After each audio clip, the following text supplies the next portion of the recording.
Hello, my dear students. This is Richa Agarwal, your biology teacher. Today I am taking our 9th class, chapter 6, tissue chapter, that I explained in previous videos, that I explained some topics in previous videos, such as what is tissue, the types of tissue, meristematic tissue. In meristematic tissue, I am explaining apical, lateral, intercalary tissue, permanent tissue. What is permanent tissue? Simple permanent tissue. In simple permanent tissue, I am also explain the first topic, supportive tissue. So today I am taking a new topic that is related to the permanent tissue, simple permanent tissue, and this topic name is protective tissue. So let's start. Protective tissue. Protective tissue, जैसा कि आप नाम से ही देख पा रहे हैं, protective. अगर मैं इसका IV हटा दूं, IVE हटा दूं तो ये बन जाएगा प्रोटेक्ट। जैसा कि आप इसके नाम से ही समझ पा रहे हैं, यानी कि वो प्लांट टिश्यू जो किसी भी प्लांट बॉडी को प्रोटेक्शन प्रोवाइड कराते हैं उसे हम कहते हैं प्रोटेक्टिव टिश्यू। प्रोटेक्टिव टिश्यू में 2 कंटेंट इंक्लूड होते हैं। First is epidermis and second is cord. Then what is epidermis? Epidermis क्या होता है? एपिडर्मिस को समझने से पहले इसके बारे में जान लीजिए कि एपिडर्मिस एक ग्रीक वर्ड है। AP means upon and derma means skin, यानी कि ऊपरी सबसे ऊपरी स्किन जो होती है उसे हम कहते हैं एपिडर्मिस। किसी भी बॉडी पर 3 लेयर्स प्रेजेंट होती हैं स्किन की। First is epidermis, second mesodermis and third is endodermis. Endo means अंदर वाली, ठीक है। Meso means middle layer. तो epidermis is the outermost layer of the plant body. Epidermis जो होती है तो प्लांट बॉडी की आउटर मोस्ट लेयर होती है, जैसे लीव्स की आउटर कवरिंग, फ्लावर्स की आउटर कवरिंग, स्टेम्स की आउटर कवरिंग और रूट्स की आउटर कवरिंग, ठीक है।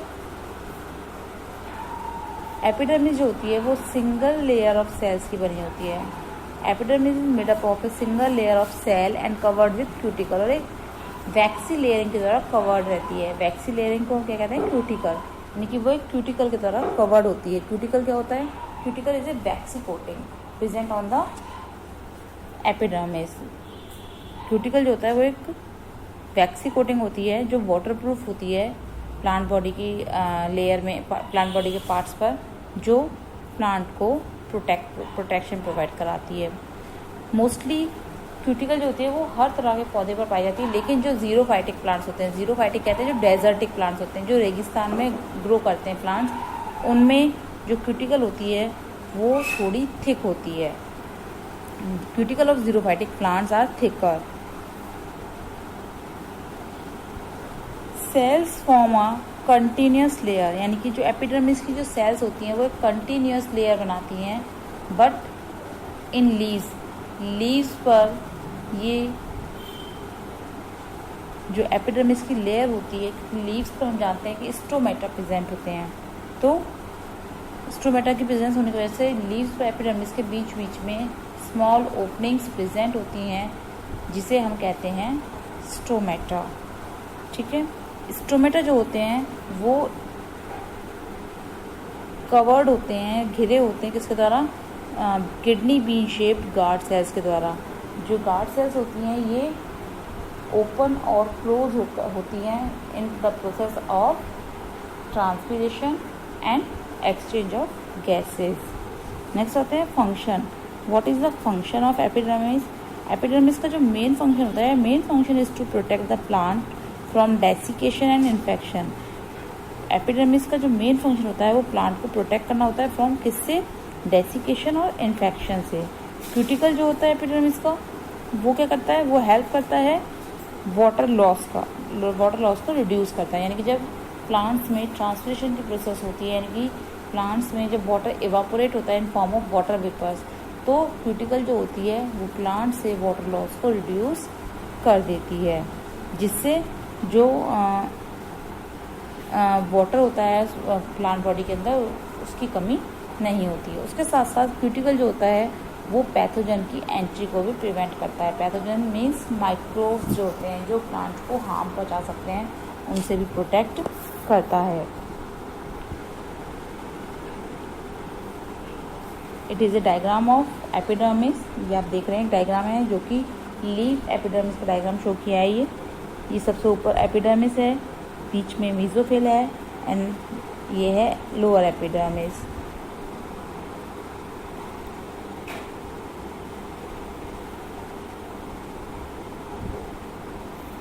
ये होती है लोअर एपिडर्मिस।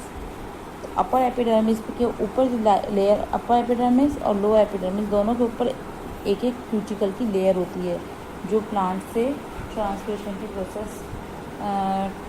प्रोसेस को रिड्यूस करने में हेल्प करती है। उसके साथ साथ पैथोजेंस को भी प्लांट बॉडी के अंदर आने से रोकती है। ये आपका लोअर सरफेस पर स्टोमेटा प्रेजेंट होते हैं जो इस तरह की स्ट्रक्चर के द्वारा घिरे होते हैं और बीच में वो स्मॉल पोर्स होते हैं जो गैसेस एक्सचेंज में हेल्प करते हैं।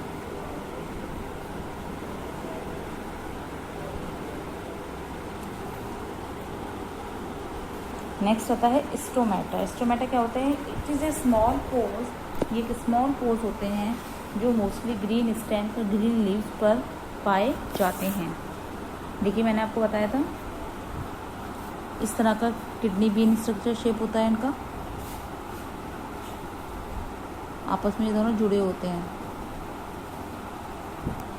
ठीक है, ये है आपका ओपन स्टोमेटा। ठीक है, जब ये कॉन्ट्रैक्ट हो जाते हैं तो इनका स्ट्रक्चर कुछ इस तरीके से बन जाता है।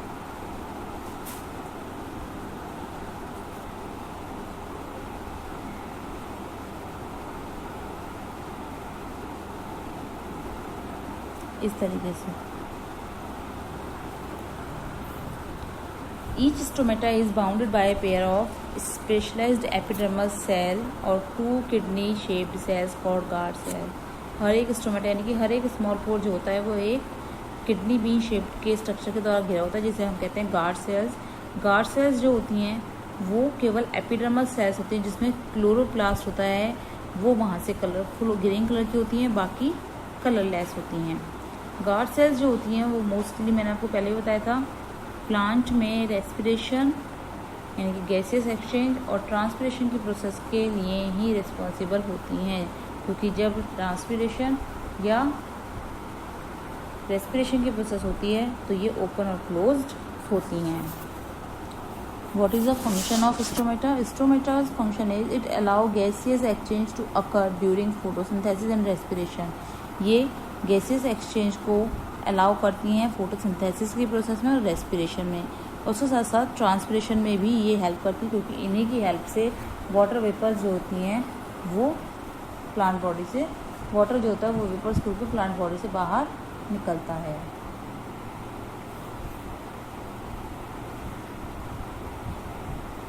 It is the structure of stomata. These are 2 guard cells. It is the opening of stomata, and these green colors are called chloroplast. Next, what is transpiration? Transpiration क्या है? The process of loss of water, removal of excess water from the plant. यानी कि water का जो loss होता है या plant से जो एक्सेस वाटर रिमूव होता है in form of water vapours की फॉर्म में, उसे हम कहते हैं ट्रांसपिरेशन। उस प्रोसेस को कहते हैं ट्रांसपिरेशन। यानी कि the process of loss of water और removal of excess of water from the plants in the form of water vapour through stomata, this process is known as transpiration. जैसे कि आप ये प्लांट का एक स्ट्रक्चर देख रहे हैं, रूट्स जो होती हैं वो सॉइल से वाटर को एब्जॉर्ब करती हैं और वस्कुलर बंडल्स की हेल्प से यानी कैपिलरिटी की प्रोसेस द्वारा या सक्शन प्रोसेस के द्वारा प्लांट के हर एक पार्ट में वाटर को ट्रांसपोर्ट करती हैं और वो वाटर ग्रीन स्टेम से या लीव्स से थ्रू द स्टोमेटा की प्रोसेस के द्वारा वाटर वेपर्स के रूप में प्लांट बॉडी से बाहर निकल जाता है। नेक्स्ट है what is the importance of transpiration. Transpiration की इम्पोर्टेंस क्या है? It creates a negative pressure gradient that helps to draw water and minerals up through the plant from its roots. Transpiration की वजह से ही प्लांट में negative pressure gradient बनता है जो वाटर और मिनरल्स को ऊपर खींचता है, जो रूट सॉइल से एब्जॉर्ब करती है, और इस तरह से वो मिनरल्स जो होते हैं वो प्लांट बॉडी के हर एक पार्ट में पहुंच जाते हैं। It helps to keep the plant cool on hot weather. ये प्लांट को कूल रखता है गर्मी के दिनों में भी। A method of evaporating cooling, जैसे कि आप सभी जानते हैं कि जब हमें भी स्वेटिंग होती है और अगर हमें हवा लगती है तो हमें भी कूलनेस यानी कि थोड़ी ठंडक महसूस होती है। इसी तरह से प्लांट्स से जब वेदर बहुत ज़्यादा हॉट होता है तो जब ये ट्रांसपिरेशन की प्रोसेस होती है तो प्लांट्स को भी कूलनेस फील होती है। It support photosynthesis. ट्रांसपिरेशन की प्रोसेस जो होती है वो फोटोसिंथेसिस की प्रोसेस में हेल्प करती है और गैसेस एक्सचेंज को एनकरेज करती है। इसके साथ साथ it help in maintaining levels of CO2 and O2 in the atmosphere. और उसके साथ साथ ये एटमॉस्फेयर में ऑक्सीजन और कार्बन डाइऑक्साइड के लेवल को भी मैनेज करती है, मेंटेन करती है। It plays a significant role in the water cycle and release approximately 10% of water back into the environment. ये एक सिग्निफिकेंट यानी कि एक स्पेशल रोल प्ले करती है। ट्रांसपिरेशन की प्रोसेस जो होती है वो एक स्पेशल रोल प्ले करती है वाटर साइकिल में, एटमॉस्फेयर में प्रेजेंट वाटर साइकिल में, क्योंकि ये लगभग 10% वाटर जो होता है वो एनवायरनमेंट में रिटर्न कर देती है। It create water vapour that forms into fog and clouds. जब वाटर वेपर्स बनती हैं तो वो फॉग और क्लाउड में कन्वर्ट हो जाते हैं। ये थी इम्पोर्टेंस ऑफ ट्रांसपिरेशन। नेक्स्ट होता है हमारा कॉर्क। पहला था हमारा एपिडर्मिस, दूसरा आता है कॉर्क। कॉर्क क्या होता है? इसे हम फैलम भी कहते हैं। फैलम एक ग्रीक वर्ड है जिसका मीन्स होता है कॉर्क। कॉर्क क्या है? It is a dead protective tissue between the bark and cambium. ये एक डेड प्रोटेक्टिव टिश्यू होता है कहाँ पर?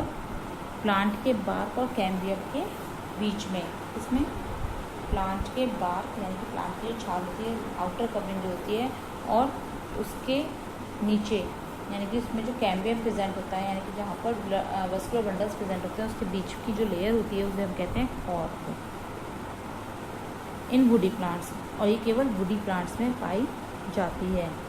विद सुबेरिन, और इसमें एक वैक्सी सब्सटेंस डिपॉजिट होता है जो इसको इम्पीरियस बनाता है गैसेस और वाटर के लिए।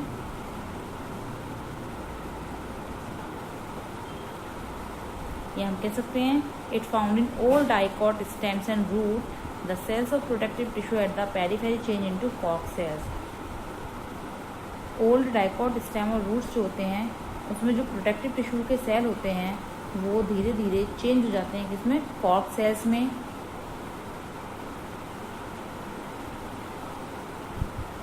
और कॉर्क जो होता है वो बनता है thick wall of suberised dead cell के द्वारा। Cork cells are dead. Cork cells जो होती हैं वो डेड होती हैं और उनमें कोई भी इंटरसेलुलर स्पेस प्रेजेंट नहीं होता है। As the roots and stems grow older with time, जैसे जैसे रूट्स और स्टेम ग्रो करते हैं टाइम के साथ, एपिडर्मिस जो होते हैं उनमें कुछ चेंजेस होते हैं और वो धीरे धीरे कॉर्क, कैम्बियम और फैलोजन में चेंज हो जाते हैं। कॉर्क सेल्स जो होती हैं they are dead. Cork cells are dead cells and they do not have any intercellular space. Cork cells जो होती हैं वो डेड सेल्स होती हैं, उनमें कोई भी इंटरसेलुलर स्पेस नहीं होता है। It does not catch fire easily. ये आसानी से आग नहीं पकड़ती हैं। क्यों? क्योंकि इनकी जो सेल वॉल होती है वो वाटर प्रूफ होती है जिसमें सुबेरिन प्रेजेंट रहता है। मोस्टली इसका यूज्ड स्पोर्ट्स के सामान बनाने में और इंसुलेटर के रूप में किया जाता है। What is the function of cork? Cork का फंक्शन होता है firstly protective in function. It protect the plant from infection, ये प्लांट्स को इन्फेक्शन से, मैकेनिकल इंजरी से और डेसिकेशन से प्रोटेक्ट करती है।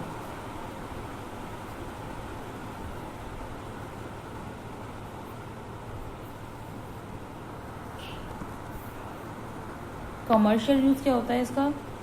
इसको कमर्शियल लेवल पर भी यूज़ किया जाता है, जिससे बॉटल्स के लिड्स बनाए जाते हैं, बॉटल कॉर्क्स बनाई जाती हैं,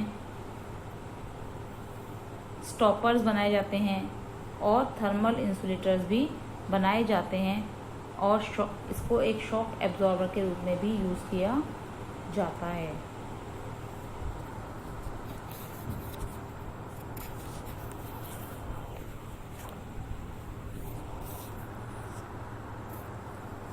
it is a diagram of cork cells. These are cork cells, जैसे मैंने आपको बताया था, there is no intercellular space, आपको कहीं भी इंटरसेलुलर स्पेस नहीं दिख रहा है। They are compactly arrange, cell wall with suberin deposition. Cell wall ये जो आप देख रहे हैं, it is a suberin deposition. And this is a ruptured epidermis, जो एपिडर्मिस ब्रेक डाउन हो जाती है तो वो धीरे धीरे बाद में कॉर्क सेल में कन्वर्ट हो जाती है। नेक्स्ट आते हैं हमारे complex permanent tissue. Complex permanent tissue किन्हें कहते हैं हम? परमानेंट टिश्यूज़ को 2 पार्ट्स में डिवाइड किया गया था, सिंपल परमानेंट टिश्यू और complex permanent tissue. Simple permanent tissue को फर्दर 2 पार्ट्स में डिवाइड किया गया था, supportive tissue and protective tissue. तो मैंने इससे पहले आपको सपोर्टिव टिश्यू बता दिए थे in my previous lectures, and इस लेक्चर में मैंने आपको प्रोटेक्टिव टिश्यूज़ के बारे में बता दिया है। अब हम बात करते हैं आगे अपने कॉम्प्लेक्स परमानेंट टिश्यू के बारे में। Then what is complex permanent tissue? Complex permanent tissue क्या होते हैं? कॉम्प्लेक्स परमानेंट टिश्यूज होते हैं, they are made up of more than 1 type of sales.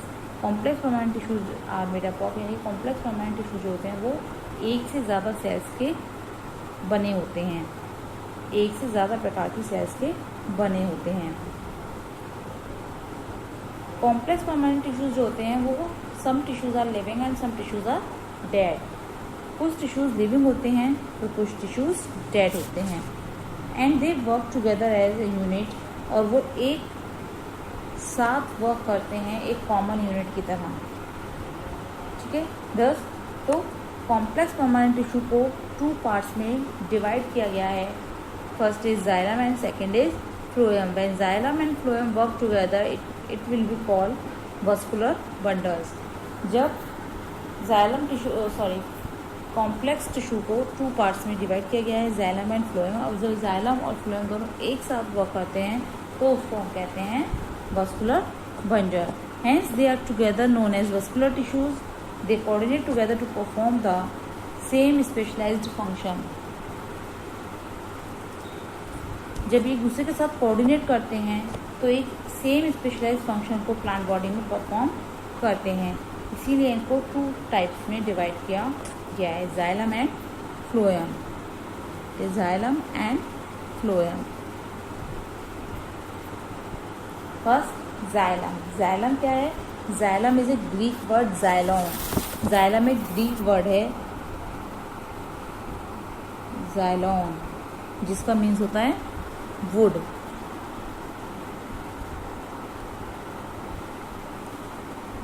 It is a complex permanent tissue that is made up of different cells like xylem, parenchyma, vessels, tracheae and xylem fibers. Xylem जो होता है एक complex permanent tissue है जो different elements से मिलकर बना है। xylem, parenchyma, vessels, tracheae and xylem fibers.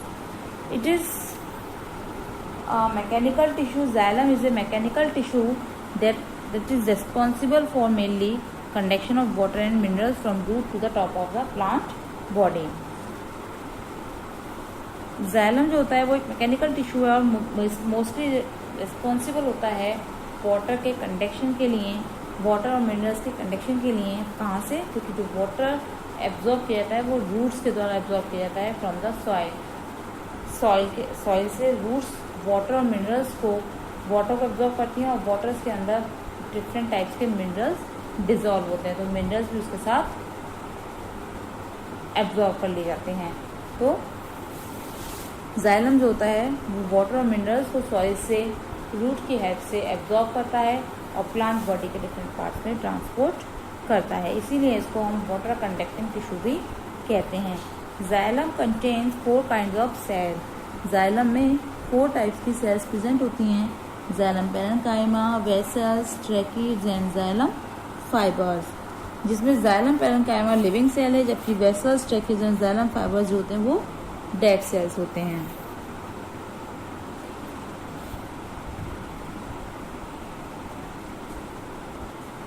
Xylem tracheids जो होते हैं बेटा, ट्रैकीड्स जो होती हैं वो डेड एलोंगेटेड सेल्स होती हैं जो एक खाली ट्यूब के समान लगती हैं, ठीक है।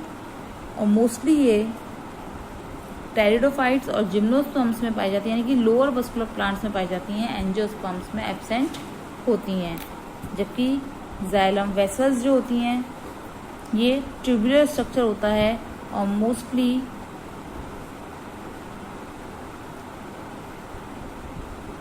एंजियोस्पर्म्स में पाई जाती हैं, लेकिन ये टेरिडोफाइट और जिम्नोस्पर्म्स में एब्सेंट होती हैं।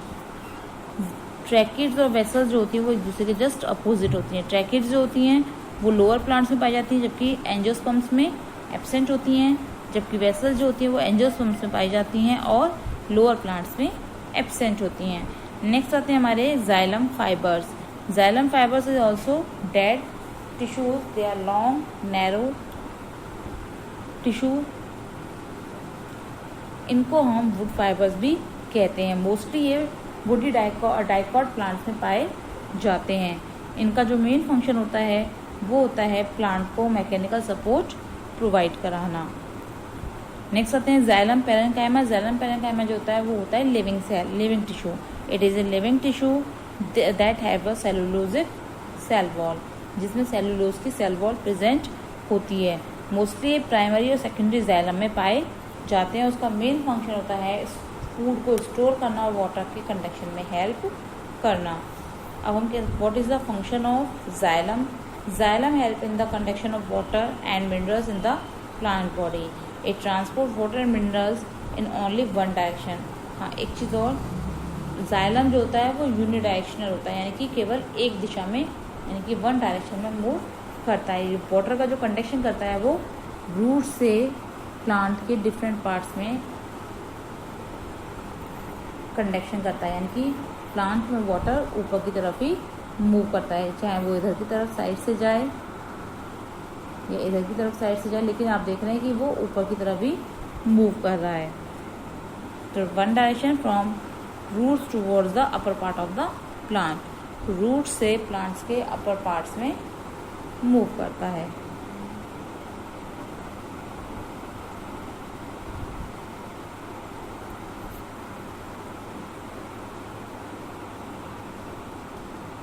Tracheids and vessels are responsible for transport of water and minerals from root to upper part of the plant. Xylem parenchyma allow sideways conduction of water and storage of food, and xylem fibers provide mechanical strength to the plant. This is the function of the 4 elements of xylem and as well as xylem. Next आता है हमारा phloem. What is phloem? Phloem is a Greek word phlos, PHLOOS, जिसका means होता है बाल।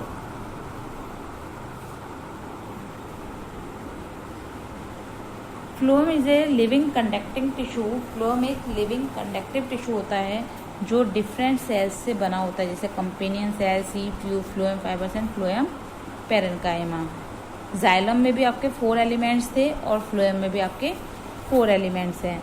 Phloem fibre जो होते हैं डेड सेल्स होते हैं, जबकि बाकी जितने भी इसमें एलिमेंट्स हैं वो सब लिविंग होते हैं। वहाँ पर जाइलम पैरेन्काइमा लिविंग था, अदरवाइज ऑल जितने भी थे बाकी वो सब डेड थे, जबकि फ्लोएम में फ्लोएम फाइबर्स डेड होते हैं, बाकी ऑल आर लिविंग, बाकी सब लिविंग होते हैं।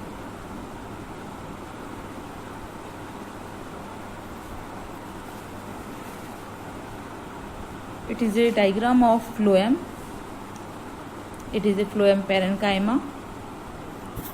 This is seed plate, companion cell, seed tube, and these are the seed pores, जिनसे फूड क्या होता है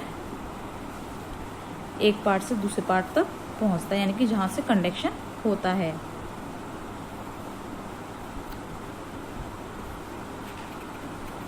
it is present with the xylem, ये जाइलम के साथ ही प्रेजेंट होता है।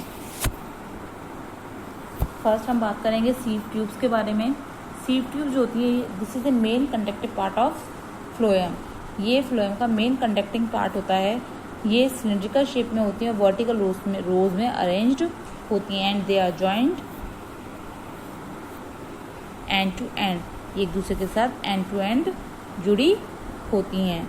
आप देख रहे हैं सीव ट्यूब्स को, ये सीव प्लेट की हेल्प से, यानी कि सीव प्लेट की हेल्प से दूसरे के साथ अटैच्ड होती हैं। कंपेनियन सेल्स क्या होती हैं? Companion cells are elongated thin walled living parenchyma cell that having dense cytoplasm and a prominent nucleus. Companion cells जो होती हैं, जो आप देख रहे हैं, इसमें ये न्यूक्लियस है और डेंस साइटोप्लाज्म प्रेजेंट होता है। ये फूड मटेरियल को किसके हेल्प से? सीव ट्यूब्स की हेल्प से प्लांट के एक पार्ट से दूसरे पार्ट तक पहुंचाती हैं। नेक्स्ट होता है फ्लोएम पैरेन्काइमा। फ्लोएम पैरेन्काइमा जो होता है वो थिन वॉल्ड होता है और ये इस फूड को स्टोर करने का हेल्प करता है, क्योंकि इसमें एक ये लार्ज वैक्यूल प्रेजेंट होता है। नेक्स्ट आती है फ्लोएम फाइबर्स। ये फ्लोएम फाइबर्स जो होते हैं डेड होते हैं और लिग्निफाइड सेल्स होती हैं। ये these cell wall is lignified. इनकी जो सेल वॉल होती है वो लिग्निफाइड होती है और ये प्लांट को मैकेनिकल स्ट्रेंथ प्रोवाइड कराती हैं। फ्लोएम फाइबर्स का यूज मोस्टली टेक्सटाइल कंपनीज में किया जाता है। जूट, हेम्प और फ्लैक्स, इनका यूज टेक्सटाइल कंपनी में क्लोथिंग को बनाने में किया जाता है। Then what is the function of phloem fibres? It help in transport food in all parts of the body. ये बॉडी के डिफरेंट पार्ट्स में फूड का ट्रांसपोर्टेशन करता है। The transportation through phloem occurs in both direction. दोनों direction में, मैंने आपको बताया था, जाइलम जो होता है वो यूनिडायरेक्शनल होता है, जबकि फ्लोएम जो होता है वो बोथ डायरेक्शनल होता है। ट्रांसपोर्टेशन ये दोनों डायरेक्शन में, यानी कि ऊपर से नीचे और नीचे से ऊपर की तरफ भी करता है। सीव ट्यूब जो होती हैं वो कैसी होती हैं? ट्यूब लाइक स्ट्रक्चर्स होती हैं जिनकी वॉल्स में स्मॉल स्मॉल पोर्स प्रेजेंट होते हैं, जिसकी हेल्प से फूड मटेरियल्स जो होते हैं वो इन सीव ट्यूब्स के द्वारा ट्रांसपोर्ट कर दिए जाते हैं। I hope all of you understand this topic, यानी कि आप लोगों को समझ में आ गया होगा the protective tissue of plant body and the complex permanent tissue xylem and phloem. अगर आपको कोई भी चीज़ वीडियो से रिलेटेड कोई भी चीज़ समझ में नहीं आती है तो please comment to me in my comment box. मेरे कमेंट बॉक्स में कमेंट करके मुझे ज़रूर बताइएगा और मैं उसको दूर करने का प्रयास ज़रूर करूँगी।